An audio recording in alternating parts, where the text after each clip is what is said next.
अस्सलाम वालेकुम बच्चा पार्टी, कैसे हैं आप लोग? होप सो सब ठीक होंगे और अल्हम्दुलिल्लाह मैं भी ठीक हूँ। तो यूनिट डिस्कशन है हमारी केमिस्ट्री की, यूनिट नंबर 2, जो कि टेस्ट हुआ है आपका स्टेट्स ऑफ मैटर का। Question number 1, under constant pressure when the temperature of fixed mass of gas is increased 3 times then its volume becomes. Temperature और वॉल्यूम की बिटवीन रिलेशनशिप किसने एक्सप्लेन की? चार्ल्स लॉ ने। Simple Charles law apply करेंगे तो temperature 3 times increase किया, volume 3 times increase हो जाएगा, because according to Charles law volume is directly proportional to absolute temperature. तो आपका राइट ऑप्शन जो बनेगा वो होगा अल्फा।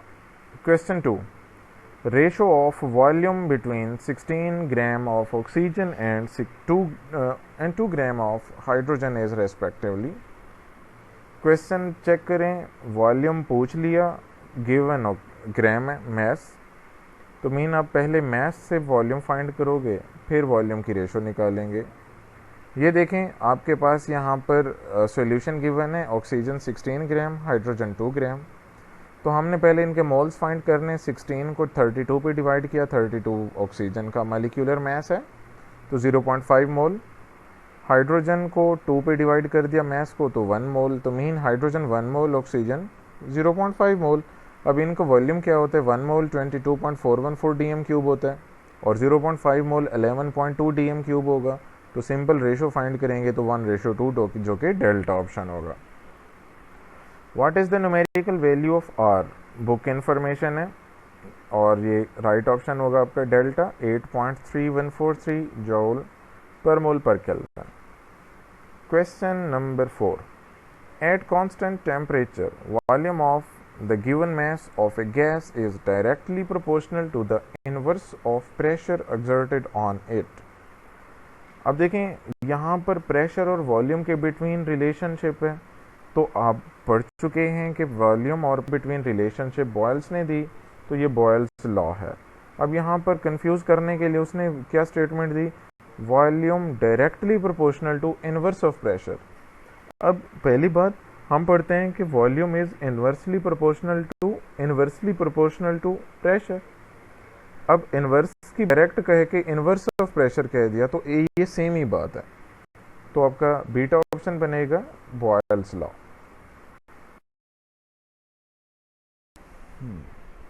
हाँ जी, तो question number 5, under 50 torr pressure glycerine boils at temperature. Book information है, हम डिस्कस कर चुके हैं कि वैसे जो ग्लिसरीन का बॉइलिंग पॉइंट है वो 290 डिग्री सेल्सियस है और एक्सटर्नल प्रेशर उसका 760 टॉर हो। तो अगर हम 290 से कम होना चाहते हैं, हम बॉइलिंग पॉइंट में ये रिलेशन डिस्कस कर चुके हैं, external pressure is directly proportional to boiling point. तो बॉइलिंग पॉइंट जो है हम 760 से जब डिक्रीज करते हैं 50 टॉर तक, तो बॉइलिंग पॉइंट जो होता है वो 290 से डिक्रीज होकर 210 डिग्री सेल्सियस हो जाता है, तो delta option. Question 6, if temperature and pressure of 4 decimetre cube of hydrogen is reduced to half, then new volume of gas will be. Discuss किया है, मैं आपको एक शॉर्टकट दे चुका हूं कि जब प्रेशर और टेम्परेचर की इक्वल अमाउंट्स जो हैं वो इंक्रीज करे या डिक्रीज करे तो वॉल्यूम नो चेंज। तो जैसे टेम्परेचर को हाफ कर रहे, प्रेशर को भी हाफ कर रहे, तो दोनों जो हैं सेम अमाउंट में डिक्रीज हो रहे हैं, so no change in volume. तो राइट ऑप्शन आपका 4 डेसीमीटर क्यूब जो कि चार्ली ही होगा। तो question number 7, the molecules of iodine.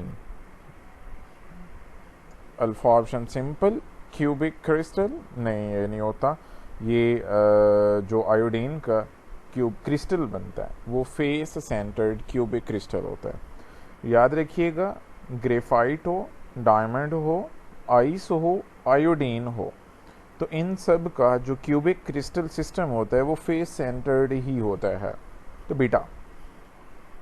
Question 8, brittleness is possessed by ionic crystal. Alpha option, क्योंकि ये प्रॉपर्टीज बुक इंफॉर्मेशन है। कि आयोनिक क्रिस्टल्स क्योंकि अपोजिटली चार्जड आयन से होते हैं, तो जब हम उनको थोड़ी सी एक्सटर्नल फोर्स अप्लाई करते हैं तो पॉजिटिव आयन पॉजिटिव के ऊपर आ जाता है, नेगेटिव नेगेटिव पे आ जाएगा, तो वो एक दूसरे को करेंगे रिपेल, तो रिपल्शन की वजह से वो ब्रिटल हो जाएंगे, टूट जाएंगे। Question number 9, density of gas will increase with.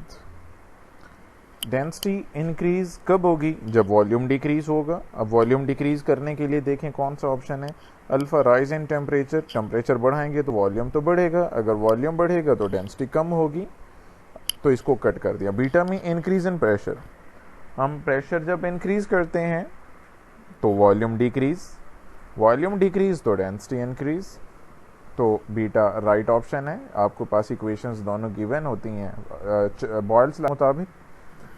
Pressure और वॉल्यूम इन्वर्स में है, डेंसिटी और वॉल्यूम इन्वर्स में है, तो इट मीन्स डेंसिटी और प्रेशर डायरेक्ट हो जाएंगे, क्योंकि प्रेशर बढ़ाने से वॉल्यूम कम होने से डेंसिटी ज़्यादा, तो बीटा ऑप्शन होगा चार्ली। राइज इन वॉल्यूम बढ़ाया तो density come, decrease in pressure decrease करने से वॉल्यूम इंक्रीज हो जाएगा, वॉल्यूम के इंक्रीज होने से डेंसिटी डिक्रीज हो जाएगी, तो ये गलत है, बीटा राइट होगा। Question 10, most important characteristic of a solid through which it is identified as crystalline solid. Crystalline solids के शार्प मेल्टिंग पॉइंट्स होते हैं, ये चार्ली बुक इन्फॉर्मेशन है, बुक में आपके पास गिवन है कि आयन जो क्रिस्टलाइन सॉलिड्स होते हैं they have sharp melting point. जो सॉलिड्स होते हैं एमॉर्फस सॉलिड्स में जो मेल्टिंग पॉइंट होता है एक्चुअली वो रेंज में होता है, कि एक टेम्परेचर से वो स्टार्ट होते हैं दूसरे टेम्परेचर तक वो एंड होते हैं, मीन रेंज में वो मेल्ट होते हैं। ओके, अल्फा देखें, ज्योमेट्रिकल अरेंजमेंट ऑफ पार्टिकल्स नहीं, इस तरह की ज़रूरी है। डेफिनेट शेप तो एक्सटर्नल है, हम तो बात करते हैं कि जो अरेंजमेंट ऑफ पार्टिकल से है वो 3 डायमेंशनल पैटर्न पर होनी चाहिए, 3 डायमेंशनल होनी चाहिए, ना तो जो उसमें हम बात कर रहे हैं अल्फा भी नहीं होगा। शेप तो एक्सटर्नल होती है, वॉल्यूम डेफिनेट तो हो, तो क्रिस्टलाइन और एमॉर्फस दोनों की बात होती है।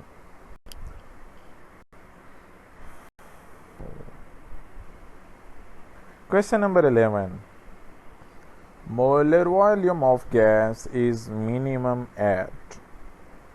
मोलर वॉल्यूम नॉर्मल हम जब डिस्कस करते हैं तो 0 डिग्री सेल्सियस टेम्परेचर और 1 एटमॉस्फेरिक प्रेशर होता है। अब वॉल्यूम यहाँ पर आपके पास जो गिवन है एक टेम्परेचर से है और एक प्रेशर से है। वॉल्यूम मिनिमम कब होगा? जब प्रेशर मैक्सिमम और टेम्परेचर मिनिमम। एसटीपी की बात करें अल्फा ऑप्शन में तो 0 डिग्री सेल्सियस टेम्परेचर है और 1 एटमॉस्फेयर प्रेशर है।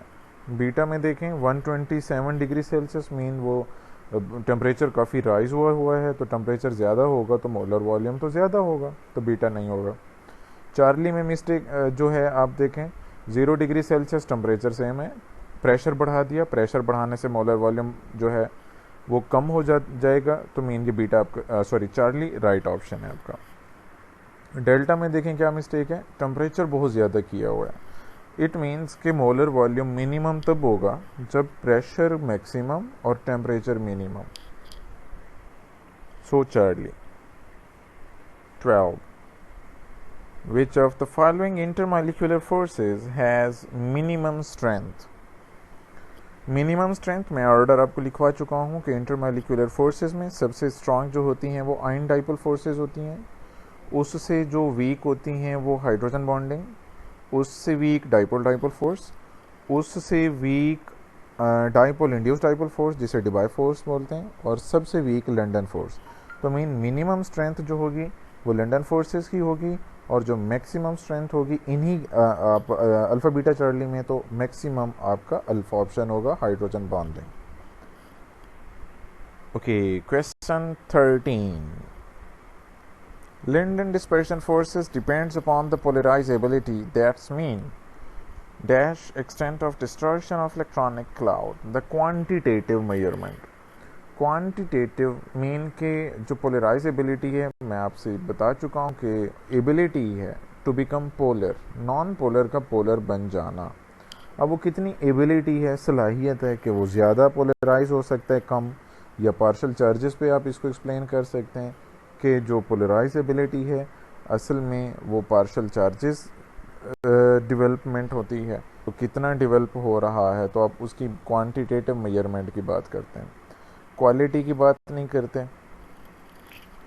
चार्ली भी ठीक नहीं होगा, डेल्टा भी ठीक नहीं होगा। 14 पे आ जाए, factor on which evaporation depends but vapour pressure does not. ये हमने अपने लेक्चर में डिस्कस किया था, मैंने वहाँ फैक्टर्स डिस्कस किए थे। तो इवेपोरेशन एक्चुअली सरफेस डिपेंडेंट है, सरफेस प्रोसेस है, तो वो तो डिपेंड करेगा, लेकिन वेपर प्रेशर सरफेस पर डिपेंड नहीं करता। क्यों नहीं करता है? क्योंकि वेपर प्रेशर में इवेपोरेशन भी होती है, कंडेंसेशन भी होती है, तो दोनों इक्वल रेट पे होंगे तो सरफेस एरिया इस मैटर नहीं करता। तो आपका राइट ऑप्शन बनेगा चार्ली। बाकी तीनों पे डिपेंडेंस है इनकी। Question 15, which of the following is true? True, wow, true check करें जी, अल्फा देखें। HF has strongest hydrogen bond and higher boiling point than water। झूठ बोल दिया यहाँ पर, मैं आपको पढ़ा चुका हूँ, बता चुका हूँ कि हाइड्रोजन बॉन्ड और एक है हाइड्रोजन बॉन्डिंग। HF में हाइड्रोजन बॉन्ड स्ट्रांग होता है, वो भी मैं आपको क्लू पॉइंट दे चुका हूँ क्यों स्ट्रांग होता है, बिकॉज और F में इलेक्ट्रोनेगेटिविटी डिफरेंस जो होता है वो ज़्यादा होता है।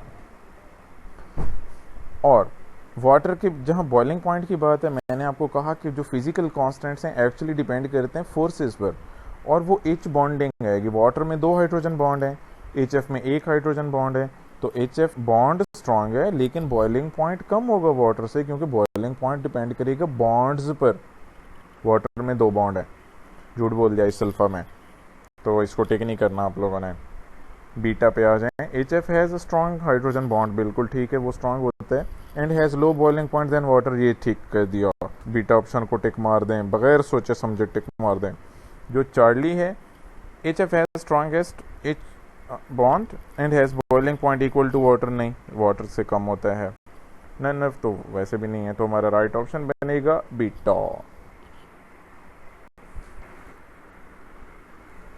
तो हमारा question number 16, the molecules of sucrose form the.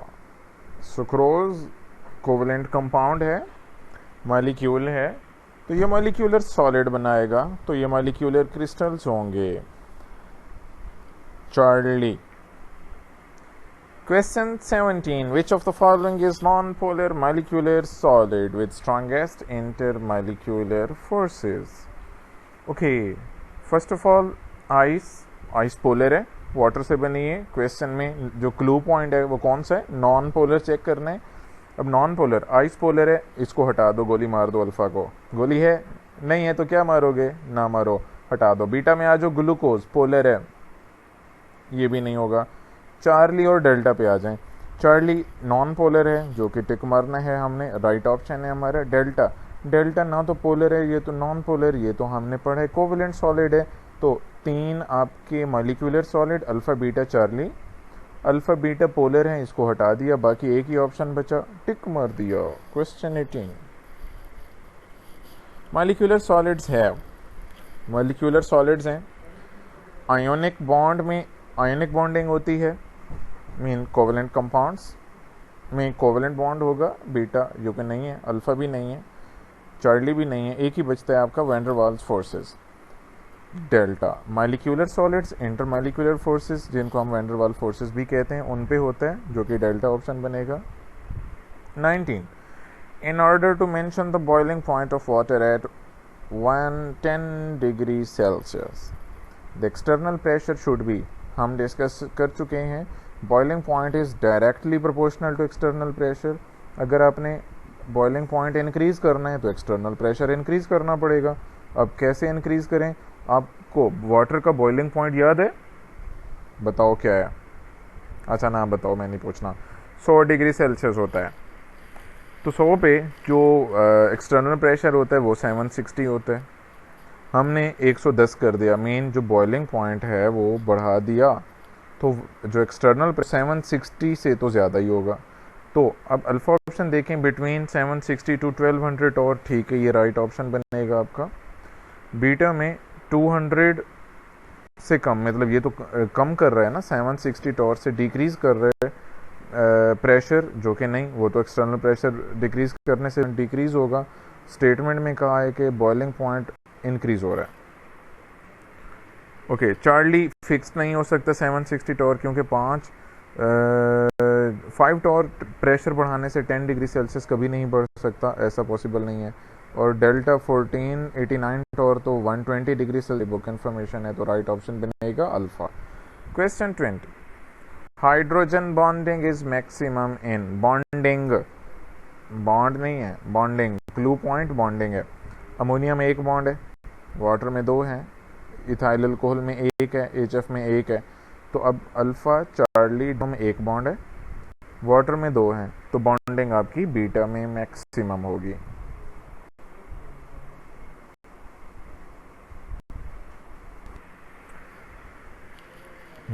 Question number 21, ice is less dense then water at 0 degree Celsius. जब हम हायर टेम्परेचर से डिक्रीज़ करते हैं अप टू 4 डिग्री सेंटीग्रेड, मैं लेक्चर में ये डिटेल समझा चुका हूँ कि जब हम 20 से 4 तक आते हैं तो वॉल्यूम डिक्रीज़ होता जाता है, डेंसिटी इंक्रीज़ होती जाती है। तो मैक्सिमम डेंसिटी होगी 4 डिग्री सेल्सियस। जब 4 से डिक्रीज़ करते हैं 0 तक तो आइस फॉर्मेशन होती है। आइस फॉर्मेशन की वजह से एम्प्टी स्पेस आती है, एम्प्टी स्पेस की वजह से वॉल्यूम बढ़ता है, वॉल्यूम के बढ़ने से डेंसिटी कम होती है, तो मीन 0 डिग्री सेल्सियस पे आइस की डेंसिटी वाटर से कम होती है due to empty spaces. 22, in diamond each carbon atom is bonded to 4 carbon atoms through dash at an angle of dash. Structure of diamond में हमने डिस्कस किया कि each carbon atom is sp3 hybridized, तो sp3 हैं सारे, तो sp3 overlapping होगी, और एंगल sp3 में क्या होता है 109.5 डिग्री, तो बीटा ऑप्शन राइट होगा। अल्फ़ा में क्या मिस्टेक है, sp हाइब्रिडाइजेशन, जो कि नहीं है। चार्ली में क्या मिस्टेक है, sp2 की। डेल्टा में क्या है, sp2 की, नहीं। Question 23, type of attractive forces in dry ice. Dry ice solid CO2 को बोलते हैं। अगर कार्बन डाइऑक्साइड को हम पहले लिक्विफाई करें फिर उसे सॉलिडिफाई करें तो उसको हम कहते हैं ड्राई आइस। CO2 क्या है, मालिक्यूल है, तो वो मालिक्यूलर सॉलिड बनाएगी। तो मालिक्यूलर सॉलिड में कौन सी फोर्सेज होती हैं, जो कि लंडन डिस्पर्शन फोर्सेज होती हैं। नॉन पोलर है तो लंडन डिस्पर्शन फोर्स होगी उसके अंदर आइस में। आयोनिक बॉन्ड आयोनिक में होता है सॉलिड्स में, और कोवलेंट बॉन्ड कोवलेंट सॉलिड्स में होता है। Question 24, which of the following is not molecular solid. Sucrose molecule है, आयोडीन मालिक्यूल है, आइस मालिक्यूल है, तो आपका चार्ली राइट होगा। ग्रेफाइट आपका कोवेलेंट या एटॉमिक सॉलिड है। 25, diamond is bad conductor because hybridization है, चारों के चारों इलेक्ट्रॉन उसके यूज हो जाते हैं, कोई भी इलेक्ट्रॉन फ्री नहीं होता, तो चार्ली राइट होगा कि उसमें इलेक्ट्रॉन फ्री नहीं होते।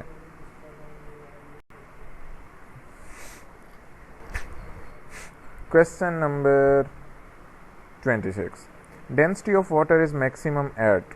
अभी डिस्कस किया है कि वाटर की डेंसिटी 4 डिग्री सेल्सियस पे मैक्सिमम होती है। अगर 4 डिग्री को हम केल्विन में कन्वर्ट करते हैं तो 273 ऐड करते हैं, तो 273 प्लस 4 इक्वल्स 277 केल्विन, जो कि चार्ली ऑप्शन बनेगा। 27, the crystal of sugar has hydrogen bonding as well as covalent bond, so it is molecular solid. Sugar sucrose जो कि मालिक्यूलर सॉलिड है। आप कहाँ से पता करोगे, पहली क्लू पॉइंट आपका शुगर है, शुगर मालिक्यूल है तो मालिक्यूलर सॉलिड बनाएगा। दूसरा क्लू पॉइंट क्या है, H बॉन्डिंग जो कि इंटरमालिक्यूलर फोर्स है, तो वो भी मालिक्यूलर सॉलिड में होती है। तो 2 क्लू पॉइंट्स हैं आपके इस क्वेश्चन में, तो delta option. 28, structure of ionic crystals depends upon, किस पे डिपेंड करते हैं जी, radius ratio of cations and anions. आपकी बुक इन्फॉर्मेशन है, बुक में ये बिल्कुल आयोनिक क्रिस्टल्स में डिस्कस्ड है। 29, Which of the following solids possess covalent bond, hydrogen bond and London dispersion forces? ये मैंने आपको जब लंडन डिस्पर्शन फोर्सेस का टॉपिक पढ़ाया था या इंटरमालिकुलर फोर्सेस का, तो वहाँ आपको ये सारा डिस्कस किया था। ड्राई आइस में आ जाए। ड्राई आइस कैसे बनती है? CO2 से, जो कि नॉन पोलर है। अब CO2 के अंदर कोवेलेंट बॉन्ड है, ठीक है, पहली जो कंडीशन है फुलफिल होती है। दूसरा, नॉन पोलर में कौन सी बॉन्डिंग होती है? London dispersion forces. इन अल्फा में 2 होंगी, कोवेलेंट बॉन्ड भी होगा, लंडन फोर्स भी होगी। H बॉन्ड इसके अंदर नहीं है तो अल्फा नहीं होगा। सिलिका कोवेलेंट सॉलिड है, तो कोवेलेंट बॉन्ड्स तो हैं ना, तो इसमें लंडन फोर्स है ना इसमें हाइड्रोजन बॉन्ड है, तो ये बीटा भी नहीं होगा। सिलिकॉन्स चैप्टर नंबर 4 बुक 2 में आप पढ़ते हैं सिलिकॉन्स के बाद। सिलिकॉन के कंपाउंड्स हैं जो कि ये कोवेलेंट कंपाउंड्स होते हैं, ये कोवेलेंट सॉलिड्स हैं, सॉरी कोवेलेंट कंपाउंड्स हैं, तो कोवेलेंट बॉन्ड होगा। इनके अंदर हाइड्रोजन बॉन्ड या लंडन फोर्स नहीं होती। आइस है, आइस वाटर से बनी है। अब क्या वाटर के जो ऑक्सीजन और हाइड्रोजन है उसके दरमियान कोवेलेंट बॉन्ड है, मैंने लेक्चर में भी बताया कोवेलेंट बॉन्ड है, तो अल्फा ये जो कोवेलेंट बॉन्ड है क्लियर। हाइड्रोजन बॉन्ड की बात करें, आइस पानी से बनती है, जो कि वाटर के अंदर आपके क्या होते हैं? हाइड्रोजन बॉन्ड, ठीक है। लंडन फोर्स, मैंने आपको कहा London forces are present in all type of molecules, तो ये भी ठीक है। तो आपका राइट ऑप्शन क्या बनेगा? डेल्टा।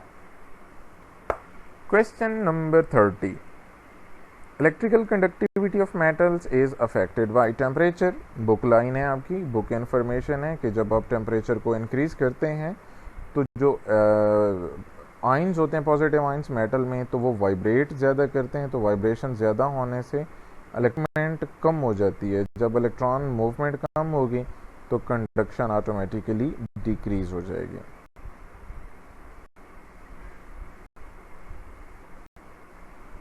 क्वेश्चन नंबर 31, तो 31 में, the cornerly located Na positive ion in the unit cell of NaCl is shared among dash unit cells. Lecture में मैंने आपको ये एक एक आयन कैलकुलेट करना सिखाया था। कॉर्नर, एक कॉर्नर वाला जो पार्टिकल होता है, चाहे वो Na हो या Cl नेगेटिव हो, तो वो 8 क्यूब्स में शेयर्ड होता है, जो कि आपका चार्ली है। 8 force that exist among non polar molecules, London forces, कोई ऑप्शन दूसरा नहीं करना, Charlie. 33, when the external pressure is increased from 23.7 torr to 700 torr, the boiling point of water increases from, ये जो दोनों वैल्यूज़ हैं 23.7 टॉर बुक वैल्यू है external pressure में, 700 टॉर ये भी आपकी बुक वैल्यू है। अब दोनों के आपको पता है कि 700 टॉर पर जो टेम्परेचर होता है या बॉइलिंग पॉइंट ऑफ वाटर वो 98 डिग्री सेल्सियस है, 23.7 पे 25 डिग्री सेल्सियस है, तो राइट ऑप्शन बनेगा आपका डेल्टा। ये बुक इन्फॉर्मेशन है। 34, the substance that contains London dispersion forces only. LDF मैंने आपको क्लू पॉइंट बताया था कि आपने देखना है कि कौन सा नॉन पोलर मॉलिक्यूल है। आप चेक कर लें सारे ऑप्शंस में नॉन पोलर कौन है। फिनोल, फिनोल में क्या होता है? OH पोलर होता है, अल्फा नहीं होगा। एसीटोन में C double bond O carbonyl group होगा, पोलर है, बीटा निकाल दो। चार्ली, बेंजीन नॉन पोलर है, टिक मार दो क्योंकि सिर्फ कोई फोर्स होगी। क्लोरोफॉर्म पोलर है, तो इसके अंदर मतलब आपकी LDF होगी लेकिन खाली नहीं होगी। मीन पोलर में डाइपोल फोर्सेस भी आ जाती हैं, हाइड्रोजन बॉन्ड्स भी आ जाते हैं, LDF भी होती है। सिर्फ अकेली LDF वो चार्ली नॉन पोलर में होगी। 35, विच of the following has highest boiling point. अब ये आपको मैंने LDF में बताया कि LDF डिपेंड्स अपॉन साइज। अब देखें ये सारी नोबल गैसेस हैं, नियॉन, आर्गॉन, क्रिप्टॉन, ज़ेनॉन। तो जब डाउन द ग्रुप अप आते हैं तो साइज़ क्या होता है? इनक्रीज़। अगर साइज़ इंक्रीज़ होता है तो पोलराइजेबिलिटी ज़्यादा, पोलराइजेबिलिटी ज़्यादा तो फोर्सेस ज़्यादा, फोर्सेस ज़्यादा तो मेल्टिंग बॉइलिंग पॉइंट ज़्यादा। तो मीन ज़ेनॉन का साइज़ ज़्यादा है, साइज़ ज़्यादा होने से मालिकुलर इंटरमालिकुलर फोर्स ज़्यादा, बॉइलिंग पॉइंट ज़्यादा, चार्ली। और मिनिमम किसका होगा? नियॉन का, कि नियॉन का साइज इन सबसे कम है, polarisability come, forces come, melting boiling point come. Question number 36, the boiling point of water is maximum when external pressure is, external pressure जितना ज़्यादा होगा उतना बॉइलिंग पॉइंट ज़्यादा होगा, डायरेक्टली प्रोपोर्शनल है। चेक कर लें इन सब में से कौन सा प्रेशर ज़्यादा है। मैक्सिमम वैल्यू क्या है 1489 टॉर, तो आपका अल्फा ऑप्शन राइट होगा। 37 which of the following liquid has the highest vapour pressure और is the most volatile. Most volatile कौन होगा जिसके अंदर फोर्सेस मिनिमम होंगी, कम से कम होंगी। अब देखें अल्फ़ा में है HF, हाइड्रोजन बॉन्ड है इसके अंदर। अमोनिया हाइड्रोजन बॉन्ड है इसके अंदर। एथेनॉल चार्ली में, जो कि ये इसमें भी हाइड्रोजन बॉन्ड है। वाटर में हाइड्रोजन बॉन्ड्स हैं। अब चारों में हाइड्रोजन बॉन्ड्स हैं। फिर हमारा नेक्स्ट जो होगा, पहला हमने देखा कि इंटरमॉलिक्यूलर फोर्सेस सब में सेम है, हाइड्रोजन बॉन्ड्स हैं। अब हाइड्रोजन बॉन्ड्स में मजीद जाएं, H2O में 2 हाइड्रोजन बॉन्ड हैं, ये मैक्सिमम हो गया तो ये नहीं होगा। अब आ जाएं चार्ली, बीटा और अल्फ़ा पर, इन सब में एक एक हाइड्रोजन बॉन्ड है। अब इन तीनों हाइड्रोजन बॉन्ड्स में से तो अमोनिया में N और H का बॉन्ड हाइड्रोजन है लेकिन वीक है। मैं आपको ये ऑर्डर लिखवा चुका हूँ कि हाइड्रोजन बॉन्ड सबसे स्ट्रांग होता है हाइड्रोजन और फ्लोरीन वाला, उससे कम होता है ऑक्सीजन और हाइड्रोजन वाला, और सबसे कम होता है नाइट्रोजन और हाइड्रोजन वाला, because it depends upon electronegativity difference. तो बीटा राइट होगा। वीक की बात की है, weak forces most volatile. 38 on the basis of intermolecular forces predict the correct order of increasing boiling point of the substances। increasing boiling point से मुराद क्या होता है कि पहले आपने वो बताना है जिसका मतलब बॉइलिंग पॉइंट कम है, फिर वो जिसका बॉइलिंग पॉइंट उससे ज़्यादा, फिर वो जो सबसे ज़्यादा। तो अब ये किस बेस पर हम देखेंगे, इंटरमॉलिक्यूलर फोर्स पर। और इंटरमॉलिक्यूलर फोर्स किस पे, साइज़ की बेस पर चेक कर लें। अब 3 आपके पास हैं, हीलियम, हाइड्रोजन और अमोनिया। अमोनिया में तो हाइड्रोजन बॉन्ड है, इसका तो सबसे ज़्यादा बॉइलिंग पॉइंट होगा। बाकी हाइड्रोजन, हीलियम में आप चेक करें, हीलियम का साइज़ हाइड्रोजन से कम है, हाइड्रोजन का साइज़ ज़्यादा, और हाइड्रोजन के 2 एटम है तो मज़ीद बढ़ जाएगा। तो मीन सबसे साइज़ कम है हीलियम का, फोर्सेस इसमें कम से कम, और इसका बॉइलिंग पॉइंट भी कम। H2 का साइज़ ज़्यादा, उसका बॉइलिंग पॉइंट ज़्यादा। अमोनिया की फोर्सेस ज़्यादा, बॉइलिंग पॉइंट और ज़्यादा। तो चार्ली राइट बनेगा, हीलियम, फिर हाइड्रोजन, फिर ammonia. Question 39 which of the following is generally are conductors of electricity. Conductors जो है, कंडक्टिविटी, ये मेटेलिक सॉलिड्स की प्रॉपर्टी है, तो बीटा राइट ऑप्शन होगा। 40 the carbon atom in graphite directly attached with how many carbon atoms. Graphite sp2 hybridization है, sp2 में मैं डिस्कस भी कर चुका हूँ कि कोऑर्डिनेशन नंबर इसका होगा 3, तो बीटा राइट ऑप्शन। ओके जी, ये है आपकी यूनिट नंबर 2 की डिस्कशन। अल्लाह हाफिज़।